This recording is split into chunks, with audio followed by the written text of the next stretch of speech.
Hi, I'm Vicki Mates, and I'm a park ranger here in Yosemite. Today I'd like to talk with you about one of Yosemite's most famous hikes, Half Dome. Now, Half Dome is one of the most striking features on the Yosemite landscape. It's not only inspired adventuresome spirits to climb it and to hike it, but also geologists to study it, and artists to capture its unique beauty on canvas and on film. Hiking this Yosemite icon is an extraordinary accomplishment, and it can create a memory of a lifetime. But Half Dome is an extremely challenging hike, and it can be dangerous. You must be prepared in order to have a safe and enjoyable hike. The Half Dome hike is one of the longest and steepest day hikes that you're likely to encounter in a national park. It's a 14-mile round trip and gains nearly 5,000 feet in elevation. This is more than double the distance and elevation gain as most difficult hikes in Yosemite. Plus, it requires a mountaineering component at the end, climbing the cables. If you have an intense fear of heights, the cables will present a great challenge to you. Keep in mind that most people need 12 hours to hike to the top of Half Dome and back before dark. So start this hike at dawn or just before. Here's what to expect along this trail. The hike begins along the Mist Trail, which follows the Merced River up hundreds of steps to the top of Vernal Fall. This section alone keeps the Yosemite Search and Rescue Team busy each summer with injured knees and ankles. The search and rescue team responds to about 100 incidents each year along the Half Dome Trail. We see a lot of situations that are caused by people slipping simply because they're not wearing appropriate footwear. And along the trail, there are several spots where the rock is guaranteed to be wet and slippery. So make sure you wear hiking shoes with good traction. Tennis shoes are not good enough.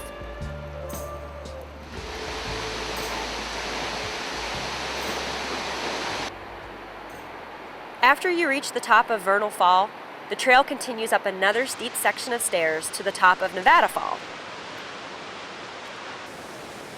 Remember to be very careful when you're near the water. It's extremely cold and swift. The hike just to the top of Nevada Fall is already considered a long, difficult day hike. And what may surprise you is that it's not even half the distance to the top of Half Dome. Beyond the top of Nevada Fall, you'll encounter a long, sandy, hot section through Little Yosemite Valley.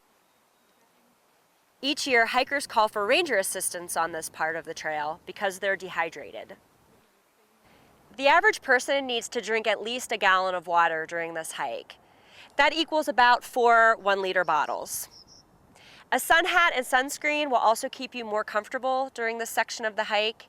And I'd also like to point out that if you're refilling your water bottles with a water filter, the Merced River in Little Yosemite Valley is the last reliable water source. We see a lot of dehydration and exhaustion, generally caused by people not eating enough food or drinking enough water. We also see people simply not being fit enough to hike the distance that they've chosen to go that day, and not realizing when they start to feel poorly that the best idea is to turn around and head back down rather than push yourself to go further. As the trail climbs out of Little Yosemite Valley, you are now, finally, halfway to the top. You are also well into Yosemite's designated wilderness, where you are surrounded by the sights and sounds of the natural world. The next 4 miles travel up through a forest environment, and then you arrive at the subdome. Now, most visitors have heard of the Half Dome cables, but climbing the subdome to the base of the cables is nearly as serious as the cables themselves. The climb is similar to climbing the hundreds of steps of the Mist Trail, only now the steps are at 8,000 feet in elevation, where the air is thinner and the breathing can be harder. From here, the remainder of the trail is above tree line and totally exposed to the weather. If there are clouds overhead, it may be unsafe for you to continue. If the weather is cooperative and you continue up the subdome, you will arrive at the cables. The cables are in place from late May to early October, and they are not for the out of shape or the faint of heart. They're vertical and exposed, and surprisingly much harder to go down than they are to go up. It is extremely dangerous to use the cables during storms, even whenever it's just raining lightly. We're now going to hear from a park ranger who can attest to how frightening the cables can be during bad weather. My name is Steve Bumgardner. I'm a videographer for the park, and I was shooting on the top of Half Dome on a July morning when a thunderstorm rolled in very quickly. The threat of lightning was very real, and everyone on the summit decided that they should go down. The problem was it began to rain at the same time. Once water falls on that route where the cables are, it becomes incredibly slick. The cable itself is very difficult to hold on to when it's wet, and the fear of falling led to basically a traffic jam on the cables. So once we were stuck on the cables, we then became very exposed to the risk of lightning. And the cables themselves became electrified. My metal frame pack began shocking me. People's hair began to stand up on end, and the fear in my gut grew very rapidly. I think that experience really opened my eyes to how dangerous Half Dome can be and how serious the threat of weather is.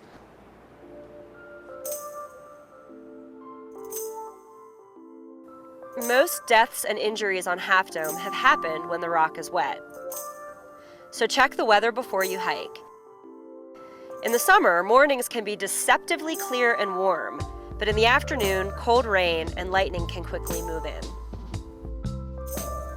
It's a really good idea to bring along extra layers of clothing to keep you warm and dry on this hike. Also remember to bring along the usual supplies for any day hike, like ample food, a first aid kit, and a whistle. From the top of Half Dome, there are a few things to know about your return trip. Once you're at the top, you are only halfway done with your hike. You still need to descend 5,000 vertical feet and 7 miles. So again, it's important to leave early in the morning when you start this hike and plan the timing of your return accordingly. Most of the emergency incidents that we respond to happen when people think that their day's over, they're heading back down the trail, they achieved their point that they intended to get to, and they forget to take care of themselves as they continue back to the valley floor. Everyone in your group should carry a flashlight or a headlamp with fresh batteries. On most summer nights, you can head out on the trail and find hikers without a flashlight trying to find their way down in the dark. Don't find yourself in this predicament.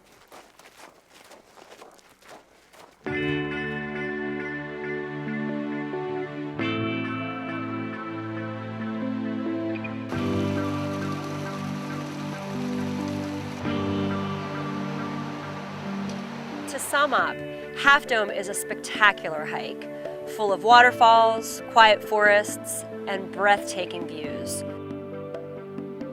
With a little bit of planning and preparation, you can greatly increase your chances of having a safe experience.